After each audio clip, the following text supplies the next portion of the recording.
Ayer Reforma publicó una declaración de un senador llamado... ¿Ya estamos? Yep. Hola, Periscope. Y Facebook. Ya. Facebook. Hola, hola. ¿Cómo están?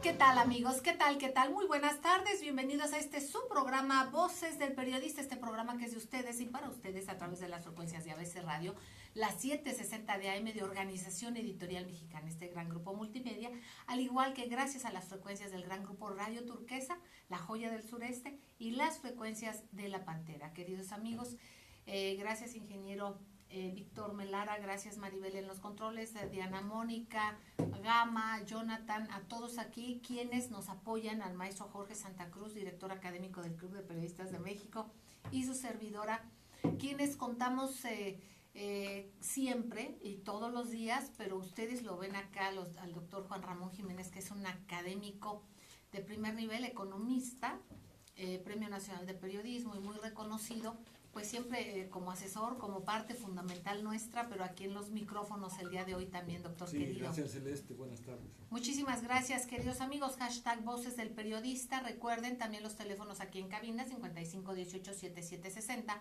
y en el Club de Periodistas de México, 55 12 86 69.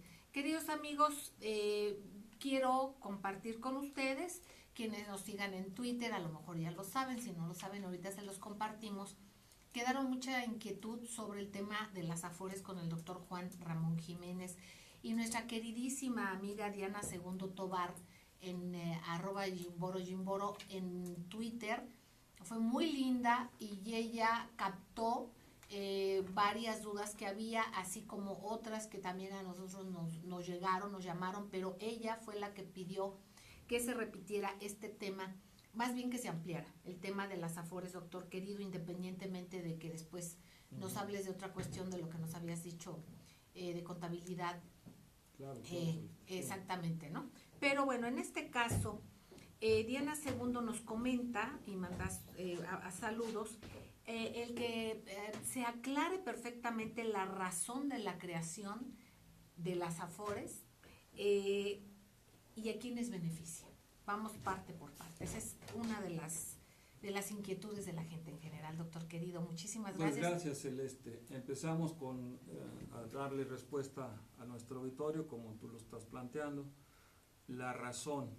La razón fue, lo habíamos comentado en el programa anterior, la crisis de 1994. El famoso error o mega error o giga error de diciembre del 94. Cuando el tipo de cambio estaba a 3 y fracción y en menos de 15 días se puso a 7 por 1. Vino una crisis de pagos, la mayor parte de la población no alcanzaba a pagar las tasas de interés que estaban llegando al 120% anualizado. En este momento, nomás para que nos demos idea del peligro que está la economía de México, en 1994, repito, empezando en 95, las tasas de interés estaban en 120% anual. Ahorita andan arriba del 100%, o sea, estamos cercanos a una crisis similar o peor que la de 1994. Por eso la pregunta es interesante, para que nos dé idea el por qué vino esa crisis. Vino una crisis de pagos, la gente no alcanzó a pagar sus deudas en los bancos, sus deudas personales, sus deudas automotrices, etcétera, y empezaron a privatizarse el sector bancario, el sector financiero, en fin, empezó una ola de privatizaciones debido a ese gigantesco error de diciembre del 94. En 1997, en la presidencia de Ernesto Zedillo, vieron que no había forma de utilizar los recursos de los trabajadores que los manejaba el Instituto Mexicano del Seguro Social.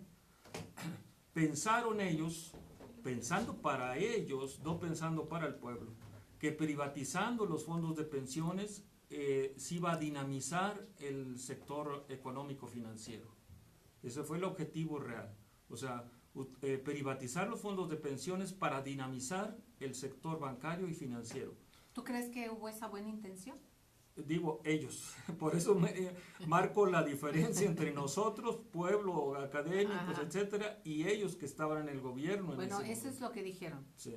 ¿Habría una buena intención realmente? ¿Habría los mecanismos para que eso sucediese o pudiese suceder si no se privatizaban? Y nada más que se optimizara y que no hubiera corrupción y que no hubiera falta de operatividad y de capacidad. Estaba todo el sistema bancario, el sistema de pago derruido. La crisis lo derruió totalmente. Entonces, era una idea que venía de Chile, que acababa de privatizar sus fondos de pensiones. Los Chicago Boys hacían el gran experimento en Chile y creaban las Afores allá. Bueno, queridos amigos, sabemos lo que ha pasado en Chile, sabemos lo que ha pasado en México. ¿Qué conclusión? Vamos a regresar con el doctor Juan Ramón Jiménez, el maestro Jorge Santa Cruz. No tardamos, vamos a un corte. Gracias. No nos tardamos, queridos amigos. Y aquí con las preguntas, ahorita que termine el doctor, que nos haga un comentario el maestro Jorge Santa Cruz, que lo hacía antes de entrar al aire, también sobre una nota que también nos proporcionó el doctor Juan Ramón Jiménez y algunas observaciones que tiene el maestro Jorge Santa Cruz. Y bueno, vamos a seguir con esto. ¿Quién se beneficia? Finalmente, si había buena voluntad o no. Y por otra parte, ¿cuál sería el resultado? ¿En qué tanto se arriesga al pueblo mexicano en caso que hubiera habido buena voluntad? Pues estar en manos de una ineficacia absoluta. ¿O por qué? ¿Qué fue lo que pasó? ¿Y en dónde estamos? Esa sería una parte. Y aquí lo que nos dice nuestra querida Diana Segundo Tobar es por qué el Estado dejó de ser rector y protector de las cuotas de los trabajadores. Esa es otra inquietud que hay y te la voy a preguntar ahorita al aire. Y ante qué organismo se audita, que esta es otra pregunta. Pues ahorita si nos concluye lo que nos decías, doctor querido, Sí. y luego ya seguimos con las otras preguntas, ¿te parece? Sí. Ahí vamos, amigos queridos. Y maestro Jorge, perdón, al inicio del programa te debí de haber pasado el micrófono para que nos compartieras no esto, pasa nada. para hacer una introducción, ¿no? no Entonces pasa ahorita nada. te lo paso, ¿no? Y nos comentas también, o mejor después para no salirnos del hilo. Lo que Es que esto es de las Afores igual. Ajá. ¿Está de lo que está en voces? No, Ok. no de voces. No, por eso, no, esto es de Reforma, ya lo sé. Sí, Pero no. yo digo porque luego comentamos. No, que hoy sí en voces no hemos subido nada. A las 6 de la tarde que terminemos. Ahorita que vean Sí. y que vea el maestro Jorge fotos, que ahorita yo le tomé una, porque él siempre nos toma a todos para subir la nota para ustedes, queridos amigos, y él no sale, antes ahorita. Ya le tomé. ¿Qué pasó, Yuna? Ah. Gracias, queridos amigos, gracias por seguir con nosotros en ABC Radio, Grupo Radio Turquesa y las frecuencias de la Pantera. El maestro Jorge Santa Cruz, director académico del Club de Periodistas de México, y su servidora, platicando con otro ente fundamental de Voces del Periodista y del Club, que es el doctor Juan Ramón Jiménez.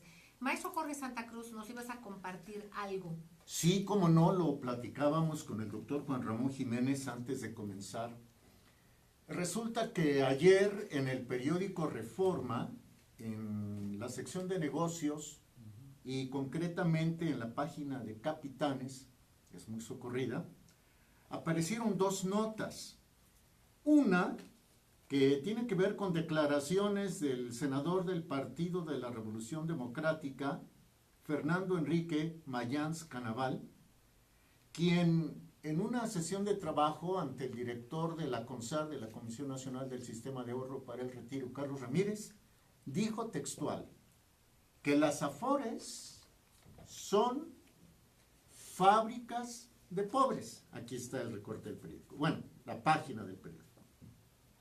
A un lado de la declaración del senador Mayans viene una nota en la columna de la izquierda donde pide CONSAR, o sea, la Comisión Nacional del Sistema de Ahorro para el Retiro, gracias, pide la CONSAR mayores facultades.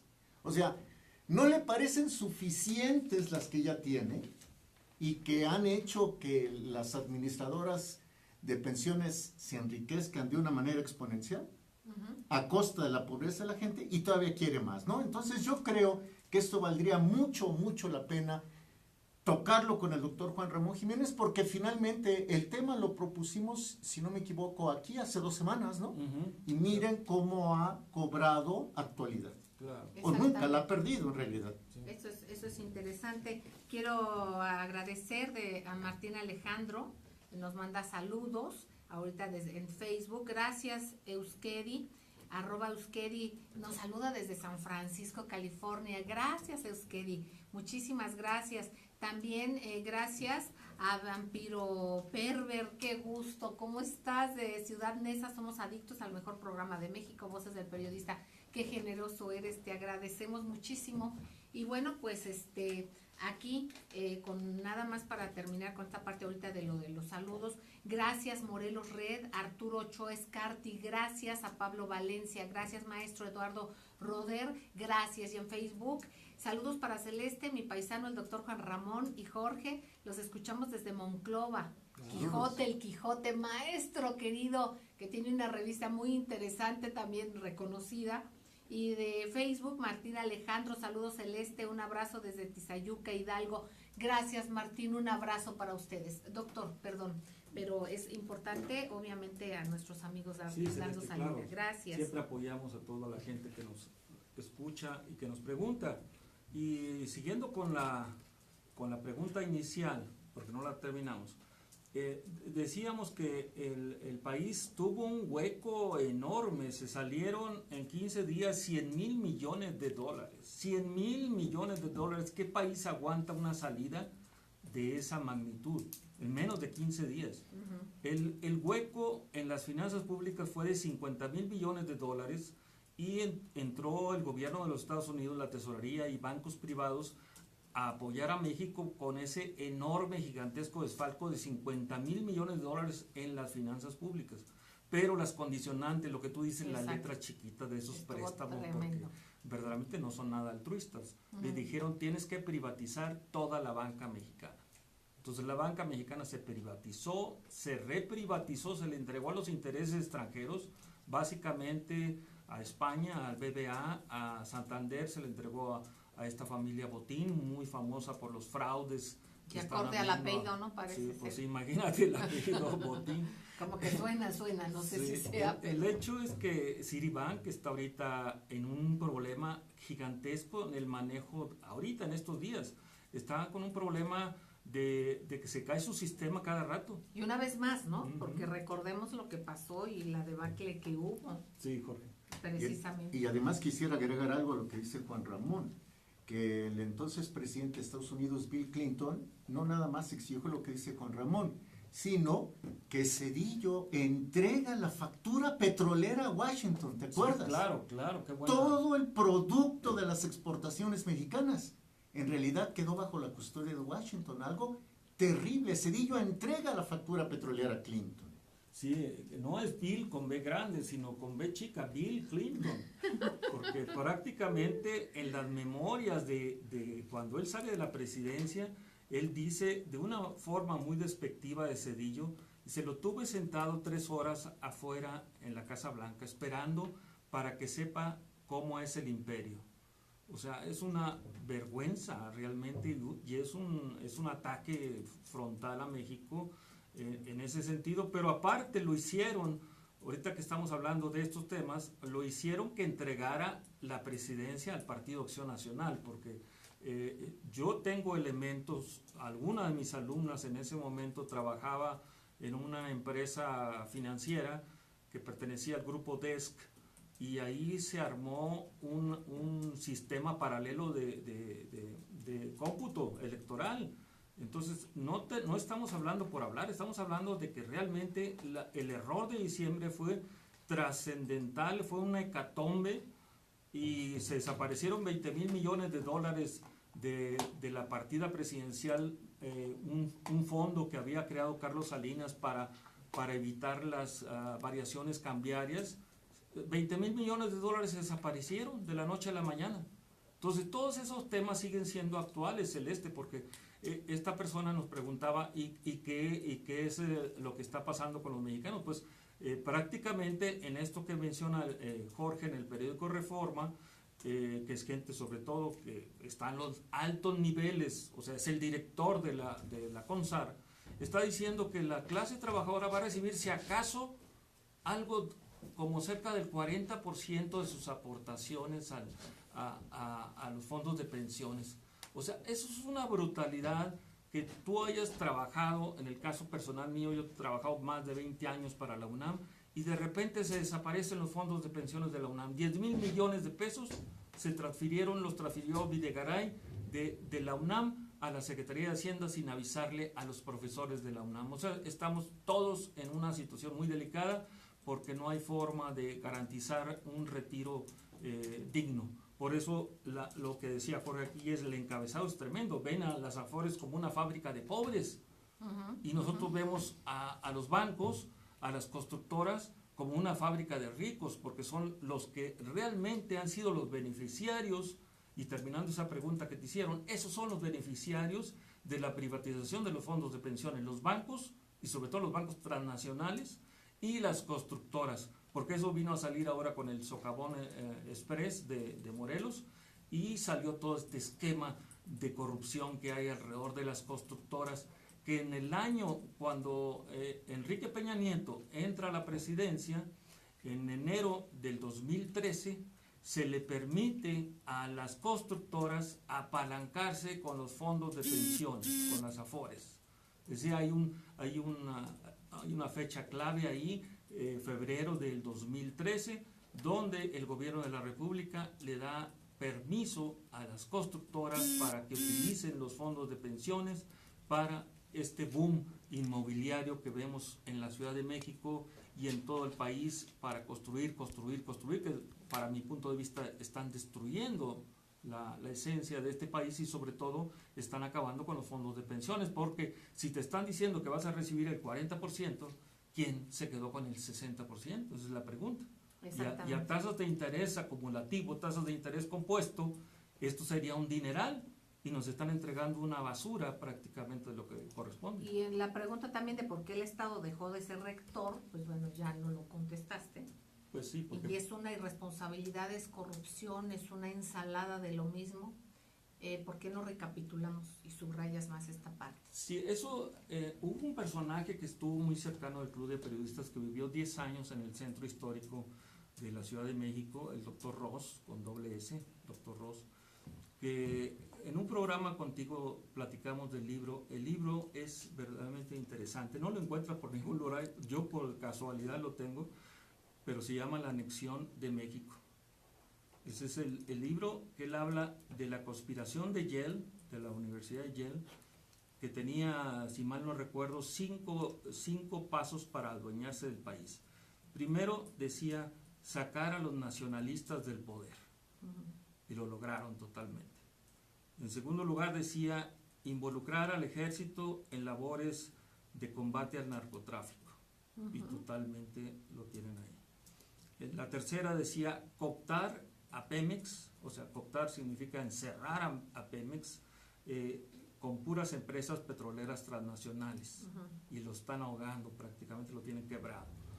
La cuarta era a la UNAM, destruir a la UNAM, infiltrarla con puros elementos neoliberales para acabar con la casa de pensamiento nacionalista que es la UNAM, y lo han logrado en muchos casos. En el caso de la Facultad de Contaduría y Administración está lleno de gente que no le interesa el país. Y la quinta, también la han logrado bastante, era desprestigiar lo más que se pudiera a la Virgen de Guadalupe, que era el signo de unión de los mexicanos.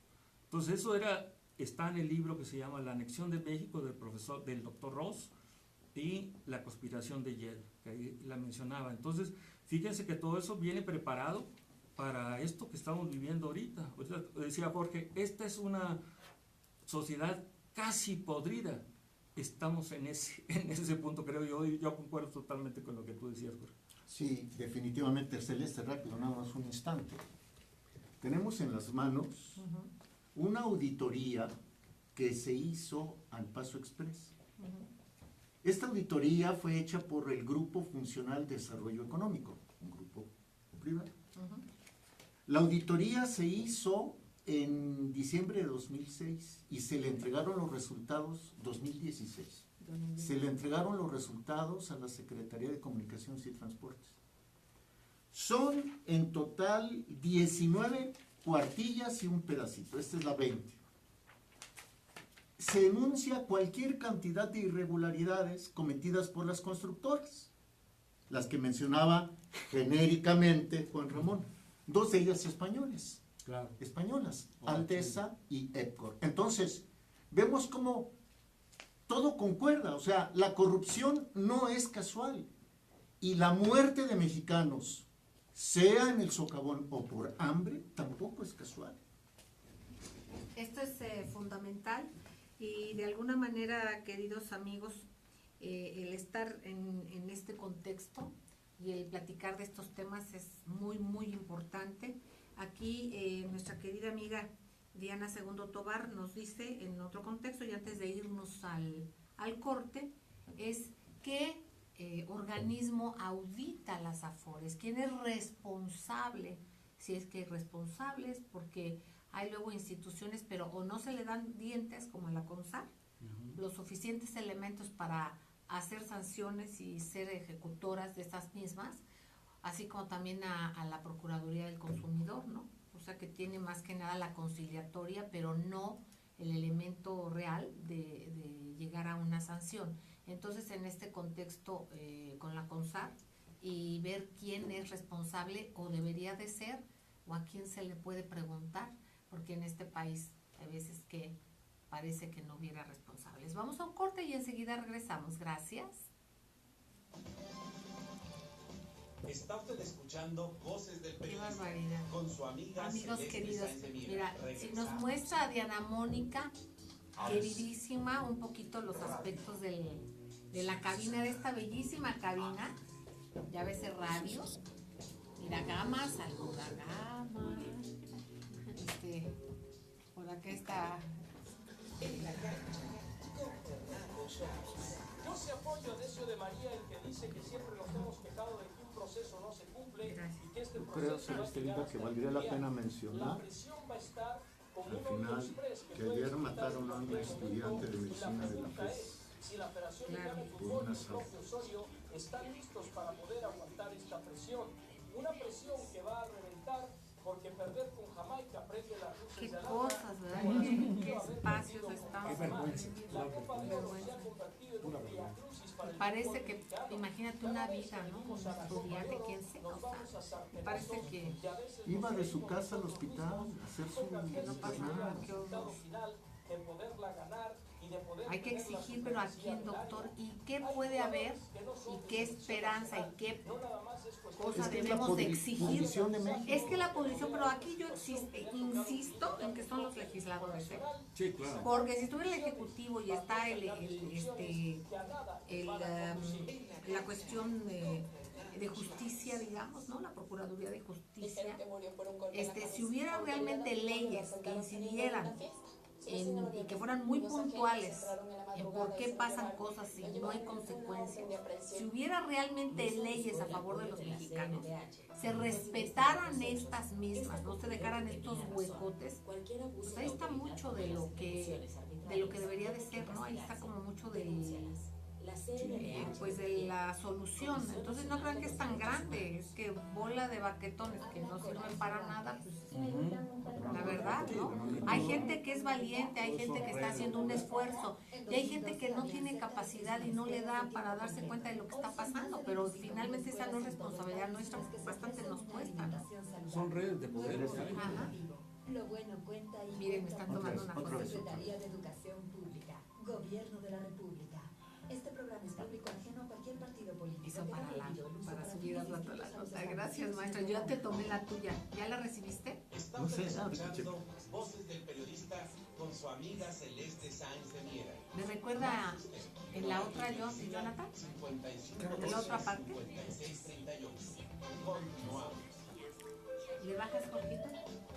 Gracias, queridos amigos, gracias por seguir con nosotros. ABC Radio, Grupo Radio Turquesa, las frecuencias de la Pantera, el doctor Juan Ramón Jiménez con el maestro Jorge Santa Cruz y su servidora.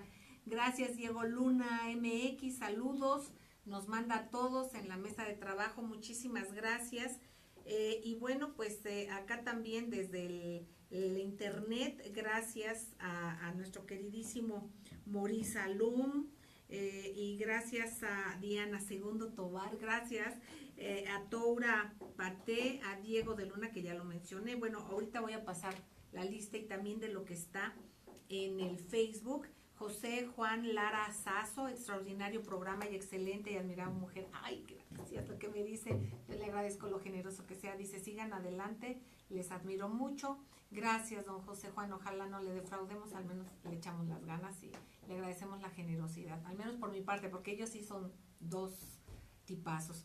De Facebook, gracias a José Juan también, dice, y nos insiste en lo del programa, y en Twitter, Ploftscump. Muchísimas gracias.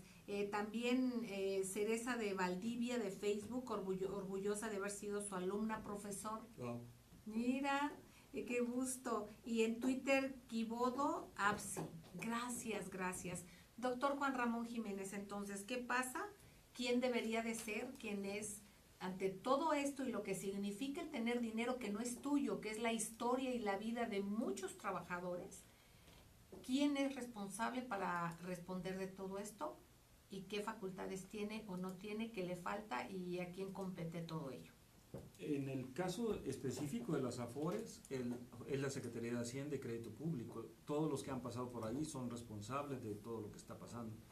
A pesar de que haya organismos como la Comisión Nacional Bancaria, la Comisión Nacional de Seguros, las AMAFORES, las CIFORES y tantas cosas que han creado, ninguna tiene facultades ejecutivas, todas son conciliatorias. Ese es el problema. Es lo que le llaman ellos planeación prudencial, como si los grandes sicarios del mundo fueran prudentes. Ha sido una imprudencia del gobierno de México entregar los recursos de los trabajadores a los grandes bancos transnacionales.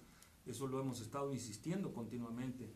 El punto es que en el 2003, ahí hay una responsabilidad directa de Vicente Fox, en el 2003 se permitió que las AFORES cotizaran un 20% en Chicago y otro 20% en Nueva York. Vino posteriormente en el 2008 ese gigantesco fraude de 65 mil millones de dólares, imagínense ustedes, 65 mil millones de dólares de Bernie Madoff.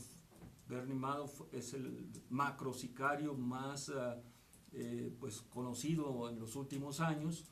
Le impusieron una cadena perpetua para estar siempre en la cárcel. Allá no hay amparo, no hay nada para salir. Prácticamente defraudó a sus alumnos, a sus compañeros profesores, a la escuela de negocios Yeshiva de la comunidad judía más poderosa en Nueva York.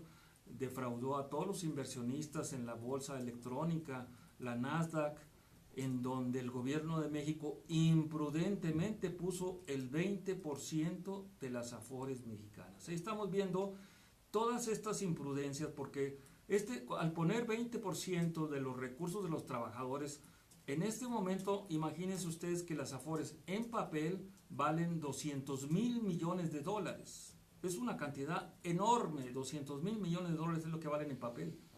Y poner un 20% en la bolsa electrónica, la Nasdaq, que es la más volátil del mundo, y con estos personajes como Bernie Madoff, es verdaderamente una imprudencia el gobierno de México, porque no se sabe a qué tasa de interés se puso, el dinero en manos de qué empresas se pusieron, a qué tipo de cambios se hizo la transacción.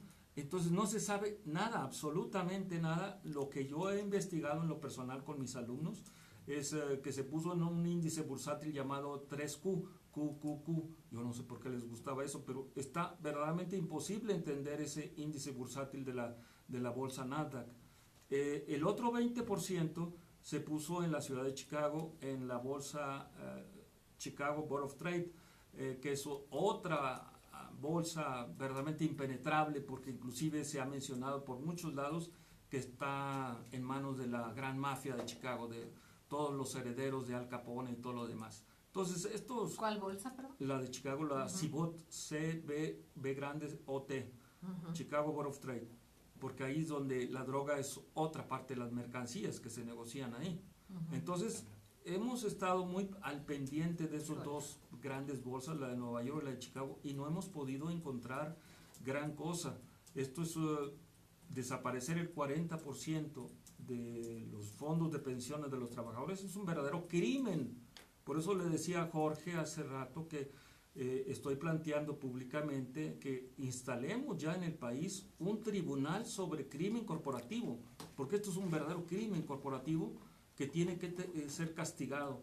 La Auditoría Superior de la Federación da los resultados 6 o 7 años después. No nos sirve para nada. La ley Sarbanes-Oxley, que es la que controla todas estas situaciones incómodas de los fondos de pensiones, etcétera, está dada en el 2002, después del escándalo de Enron.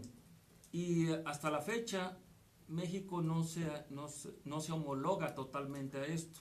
Luego están las reglas prudenciales, de nuevo, del Banco de Pagos Internacionales, a donde se va a ir el señor Carstens, que está en Suiza, que también... ¿Las toneladas de oro dónde están? ¿Eh? Las toneladas de oro. Las toneladas de oro, que yo en el Twitter cada rato... Antes de que se vaya, que nos diga dónde están. Le he estado mandando un Twitter al doctor Mead actualmente, y le digo, ¿dónde quedaron las 8,000 barras de oro?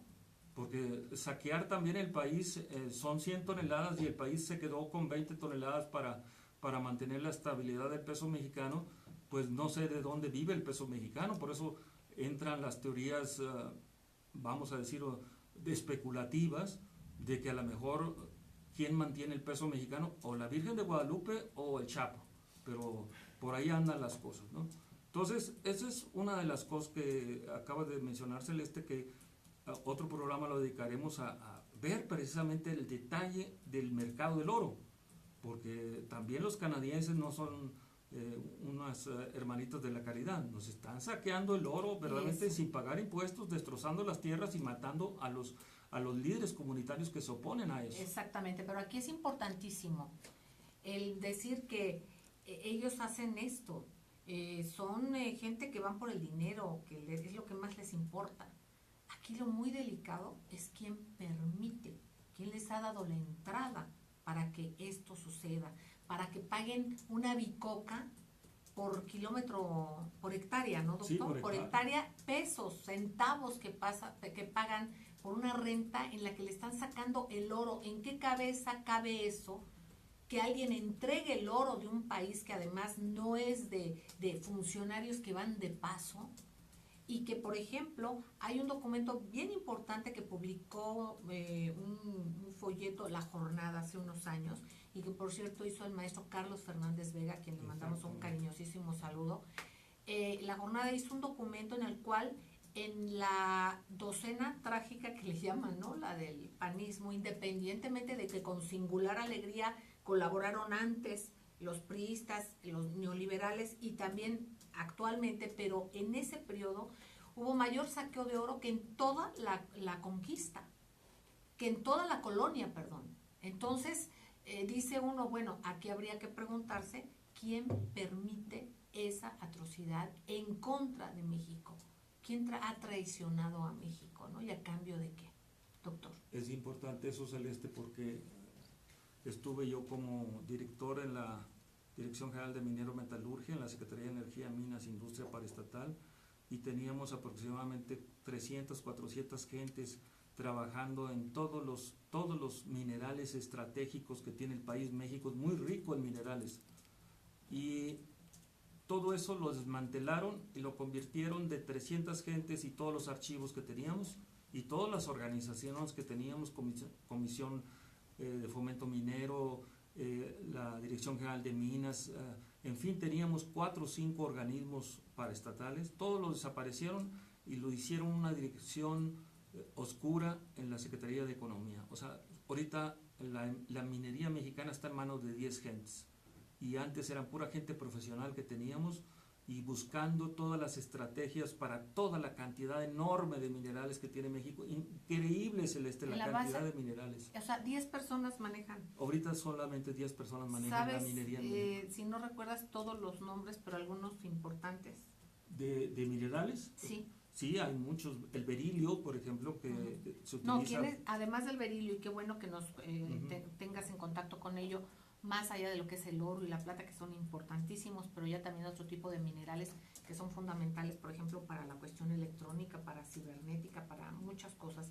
En este caso, doctor, los personajes que manejan todo esto, que son 10 personas y que no estén lo suficientemente capacitadas o que su interés no sea lo primordial, que es lo que exige la nación, que es Estaría ahorita en una situación de debilidad contestarte esto, pero toda la gente que que no lo digas posteriormente, si posteriormente no lo podemos platicar, porque los nombres específicamente. El hecho de dar nombres, claro, son las políticas públicas las que fallan. Es decir, la política pública fue desmantelar todo el sector minero, metalúrgico, siderúrgico del país y entregarlo al extranjero. Estamos hablando de un poder increíble que tenía el Estado mexicano y que lo desmantelaron totalmente. Así como desmantelaron el petróleo, han desmantelado el sector financiero, el sector bancario, están entregando en bandeja de plata pues prácticamente a los grupos delincuenciales internacionales, un país tan poderoso y tan rico como es el nuestro. Entonces aquí yo soy de la idea de que hay que analizar con profundidad las políticas públicas deliberadas, que todo inicia, y ahí es el infantilismo de los gobernantes de México. Todo inicia en 1982 cuando el jefe de la CIA, el doctor en economía James Schlesinger, dijo claramente: no vamos a permitir un Japón en nuestra frontera sur. Y eso lo dijo, ¿sabes quién también? Pero en 1970, el ahora bueno, ya falleció hace 2-3 meses, ex consejero de Seguridad Nacional con Carter, Zbigniew Brzezinski. Eso lo dijo también en 1970.